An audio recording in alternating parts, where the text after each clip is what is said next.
আরজি কর কাণ্ডে যখন উত্তাল গোটা ভারত, তখনই নতুন করে তোলপাড় ফেলেছে হেমা কমিশনের রিপোর্ট। আরজি কর কাণ্ডের ঘটনার পর হেমা কমিশনের রিপোর্টে উঠে এসেছে মালায়ালাম চলচ্চিত্র জগতে যৌন হেনস্থার একের পর এক অধ্যায়। এসব ঘটনা প্রকাশ্যে আসার পর তোলপাড় শুরু হয়েছে ভারতের দক্ষিণী সিনেমা ইন্ডাস্ট্রিতে। নির্মাতা প্রযোজকদের আপত্তিকর সব প্রস্তাবের কথা প্রকাশ করছেন ভুক্তভোগী অভিনেত্রীরা, যেগুলো বেশ নাড়া দিয়েছে গোটা ভারতের বিনোদন প্রেমীদের। এরই মাঝে নয়নতারার একটি পুরনো অভিযোগ নতুন করে আলোচিত হচ্ছে।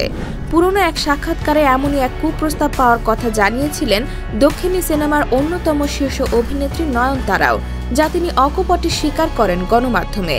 নয়নতারা বলেন, আমায় গুরুত্বপূর্ণ চরিত্র দেওয়ার পরিবর্তে বিছানায় যাওয়ার প্রস্তাব দেওয়া হয়, তবে আমি সাহস করে মুখের ওপর সেই প্রস্তাব ফিরিয়ে দেই, কারণ আমি জানি নিজের যোগ্যতায় আমি দক্ষিণী ফিল্ম ইন্ডাস্ট্রির প্রথম সারির নায়িকা হয়ে উঠেছি।